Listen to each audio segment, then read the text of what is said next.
Hai sahabat podcast, jumpa lagi bersama saya Rizda selaku host podcast Tikes Nani hari ini.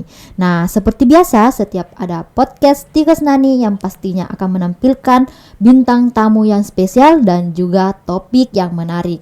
Nah, di sini sudah ada bintang tamu kita, yaitu ada dosen penanggung jawab praktikum laboratorium program studi D3 Farmasi. Nah, langsung saja kita sapa beliau. Assalamualaikum Ibu, apa kabar hari ini Bu? Waalaikumsalam warahmatullahi wabarakatuh. Rizda, alhamdulillah baik. Rizda sendiri bagaimana? Alhamdulillah baik Bu. Jadi sebelum kita ke inti pembahasan, mungkin Ibu bisa memperkenalkan diri kepada sahabat podcast. Hai pemirsa podcast Tikes Nani Hasanuddin, perkenalkan saya Yusnita Usman, sering dipanggil Yus atau Yusnita. Saya adalah anak bungsu dari 4 bersaudara. Saya berasal dari daerah Kabupaten Takalar. Kedua orang tua saya pada semasa hidupnya adalah tenaga pengajar dan mereka sangat menginginkan ada anaknya yang mengikuti jejak karirnya sebagai tenaga pengajar. Alhamdulillah setelah bergabung di Tikes Nani pada tahun 2016, saya berhasil mewujudkan impian kedua orang tua saya meskipun keduanya telah tiada sekarang. Baik pemirsa, jangan lupa untuk memfollow akun Prodi D3 Farmasi, akun IG Prodi D3 Farmasi SNHM, dan akun Facebook D3 Farmasi SNHM. Rizda, saat ini saya sudah masuk di tahun ke-6 di Tikes Nani Hasanuddin dan saya terus bertumbuh dan berkembang tentunya untuk memajukan Tikes Nani Hasanuddin Makassar tercinta. Wah, sungguh luar biasa ya. Dan Tikes Nani ini luar biasa karena dapat mewujudkan impian dari kedua orang tua Ibu. Iya, betul sekali ya. Rizda. Nah, tadi sudah perkenalan nih. Nah, apa saja sih laboratorium yang ada dalam D3 Farmasi ini? Di Prodi D3 Farmasi ada 5 laboratorium besar. Yang pertama adalah laboratorium farmaseutika, yang kedua laboratorium kimia, yang ketiga laboratorium biologi farmasi, yang keempat laboratorium mikrobiologi, dan yang kelima adalah apotik simulasi. Nah, apa saja sih perbedaan dari kelima laboratorium tersebut? Pada dasarnya 5 laboratorium yang tersedia di Tikes Nani Hasanuddin masing-masing membawahi dari praktikum dari mata kuliah. Untuk laboratorium farmaseutika membawahi mata kuliah dari praktikum ilmu resep, farmaseutika, teknologi sediaan liquid, teknologi sediaan solid, dan teknologi sediaan steril. Untuk lab kimia membawahi praktikum dari mata kuliah kimia organik, kimia dasar, kimia farmasi 1 dan kimia farmasi 2, dan fisika farmasi. Untuk laboratorium mikrobiologi membawahi praktikum dari mata kuliah mikrobiologi dan parasitologi. Yang keempat adalah laboratorium biologi farmasi membawahi praktikum dari mata kuliah farmakologi 1, farmakologi 2, fitokimia, farmakognosi, dan morfologi fisiologi tumbuhan. Serta yang kelima, apotik simulasi adalah tempat praktikum dari mata kuliah swamedikasi dan komunikasi farmasi dalam bidang pelayanan kefarmasian. Ya, jadi dari kelima laboratorium tersebut masing-masing membawahi praktikum masing-masing mata kuliah. Iya, betul sekali. Jadi praktikum apa yang terkait dengan penciri dari D3 Farmasi ini, Bu? Ya, ciri dari Prodi D3 Farmasi sebenarnya menghasilkan lulusan yang unggul dalam bidang kefarmasian dan herbal. Pada dasarnya 5 laboratorium yang tersedia itu sudah tercover dengan ciri dari Prodi D3 Farmasi di bidang herbal dan pelayanan kefarmasian. Salah satu contohnya seperti di praktikum ilmu resep di laboratorium farmaseutika. Pada praktikum tersebut, mahasiswa diarahkan untuk mengetahui bagaimana screening resep secara administratif, farmaseutik, dan klinis, sehingga pada saat mahasiswa melakukan praktek lapang baik di rumah sakit, apotik, ataupun di klinik, mereka akan mampu untuk menjadi tenaga teknis kefarmasian yang mampu melakukan screening pada resep tersebut secara rasional atau tidak rasional. Selain itu juga di laboratorium teknologi sediaan, misalnya di laboratorium teknologi sediaan liquid dan semi solid. Nah, di sini mahasiswa pada saat membuat sediaan itu dilakukan kombinasi dengan memanfaatkan bahan alam. Misalnya pada pembuatan deterjen cair yang menggunakan zat aktif dari perasan jeruk nipis. Kemudian yang lainnya misalnya seperti pada saat di fitokimia. Fitokimia ini adalah salah satu laboratorium yang berkaitan dengan herbal. Nah, di sini mahasiswa akan mengkaji terkait bahan-bahan alam yang memiliki aktivitas baik memiliki metabolit sekunder atau memiliki aktivitas farmakologis. Seperti itu, Rizda, kurang lebihnya. Iya. Jadi yang menjadi penciri dari praktikum D3 Farmasi ini berdasarkan bahan alam yang menjurus ke pelayanan kefarmasian. Iya, betul. Nah, jadi tadi Ibu telah membahas mengenai sediaan farmasi. Nah, bagaimanakah sediaan farmasi yang telah dibuat dan sejauh mana telah dimanfaatkan, Bu? Jadi kalau di lab teknologi sediaan itu sebenarnya diproduksi sediaan yang sesuai dengan persyaratan. Jadi awalnya mahasiswa melakukan studi preformulasi terlebih dahulu.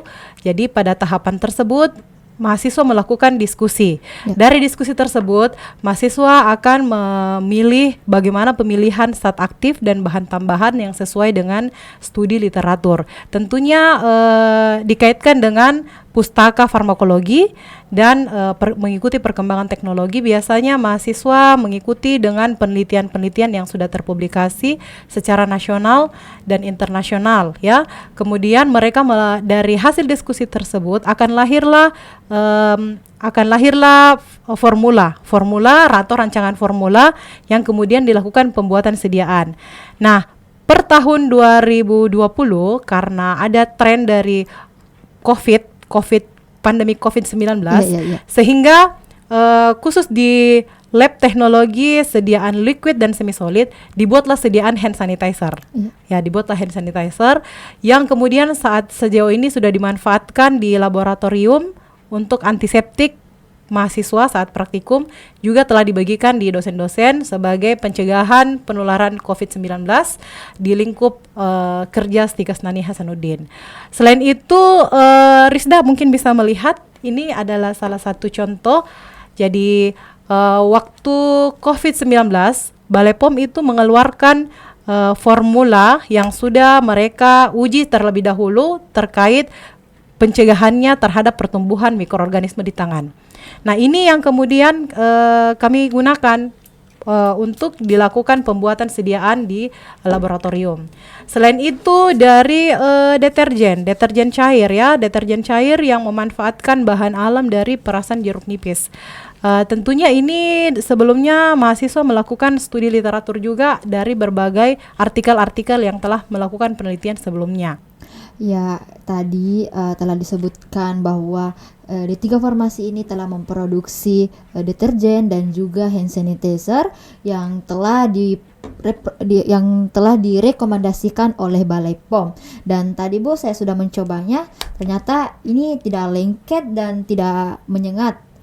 Dan dimanfaatkan, sudah dibagi-bagikan oleh di dosen-dosennya, Bu. Iya, betul sekali, Rizda. Ya, dan saya lihat di kemasannya itu sangat mungil, ya, bisa dibawa kemana-mana. Betul. Dan praktis, dan di sini juga sudah ada petunjuk penggunaannya. Ya, sungguh luar biasa ya anak D3 Farmasi. Ya, jadi Bu, sudah ada praktikum, labnya, dan lain sebagainya.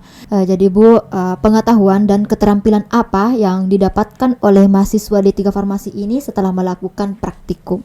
Jadi setelah melakukan praktikum di Prodi Farmasi, mahasiswa mendapatkan pengetahuan terkait bagaimana membuat rancangan formulasi sediaan. Tentunya dimulai dengan bagaimana melakukan studi preformulasi. Di studi preformulasi ini mereka melakukan bagaimana pemilihan zat aktif dengan bahan tambahan yang sesuai dengan yang telah dipersyaratkan ya. Jadi biasanya dalam melakukan studi reformulasi mereka melakukan penelusuran pustaka dengan menggunakan pustaka dari teknologi sediaan dan juga yang terkait dengan farmakologi. Nah, selain itu dari setelah praktikum mereka dapat mendapatkan keterampilan untuk bagaimana melakukan pembuatan packaging sediaan, baik itu dari sediaan tablet, sediaan supositoria, sediaan hand sanitizer ataupun sediaan-sediaan yang dipraktikumkan pada saat praktikum ya. Selain itu juga di laboratorium ilmu resep mereka mendapatkan pengetahuan bagaimana resep yang baik ya. Jadi pada saat mereka melakukan pelayanan kefarmasian menjadi tenaga teknis kefarmasian, mereka mampu untuk melakukan screening resep dengan baik serta juga pengetahuan terkait bagaimana melakukan pengolahan simplisia di laboratorium fitokimia. Bagaimana membuat bahan herbal, bagaimana membuat ekstrak, sampai bagaimana pengujian kandungan kimia di dalamnya. Seperti itu, Rizda. Jadi di farmasi ini bukan hanya kita bisa mendirikan apotek, tapi ternyata kita bisa juga membuat usaha kecil ya, seperti ini membuat hand sanitizer. Iya. Nah di sini sudah ada kayak keunggulannya dan dia bilang di sini katanya tidak lengket, dan memang benar tidak lengket setelah saya tadi pakai. Ya sungguh nyata ya. Oh iya, ada yang sedikit saya lupa Rizda, bahwa selain itu mereka juga kan punya mata kuliah kewirausahaan. Yeah. Jadi yang tadi Rizda sebutkan bahwa mereka dibimbing untuk bagaimana mendirikan toko obat ya. Yeah. Pun juga selain dari basic farmasi, mereka juga bisa membuka laundry. Kenapa? Karena dengan pembekalan sediaan deterjen cair tadi itu bisa membuka peluang usaha wirausaha laundry ya, yang tentunya mereka tidak membeli lagi, tetapi memang dia justru yang memproduksi sendiri sabun yang akan dipakai. Tentunya pasti dengan pembuatan produksi sendiri itu lebih aman dan lebih ekonomis dan berdaya saing, seperti itu. Ya, jadi ini pembuatannya ini sudah diuji apakah aman dan layak untuk digunakan. Iya, betul sekali. Ya, sebelum kita menutup podcast Tigas Nani hari ini, mungkin ada pesan dan kesan dari Ibu. Iya. Silakan. Teman-teman podcast Tigas Nani Hasanuddin, mungkin ada sedikit kata-kata motivasi dari saya. Jadi hidup kita terkait 10% dari apa yang terjadi dalam hidup kita. Tetapi masa depan kita ditentukan oleh 90% bagaimana kita merespon setiap kejadian yang terjadi di hidup ini. Maka berusahalah merespon sepositif mungkin setiap kejadian yang terjadi meski dalam kondisi yang terburuk. Tetaplah menjadi pribadi yang bermanfaat bagi orang lain. Dan jika kita tidak mampu melakukan manfaat kepada orang lain, setidaknya kita tidak menyakiti orang lain.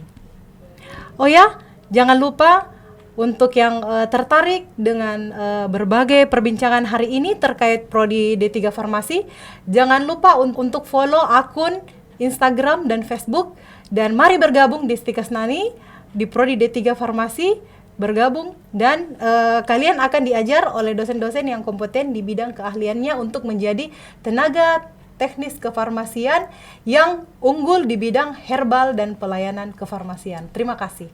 Wah, sungguh luar biasa ya kesan dan pesan yang sangat memotivasi saya sebagai mahasiswa. Ya, mungkin sekian untuk podcast hari ini. Terima kasih Ibu telah menemani podcast hari ini. Ya, bagi teman-teman podcast, jangan lupa like, komen, dan subscribe dari YouTube Tigas Nani Hasanuddin Makassar. Thank you for watching.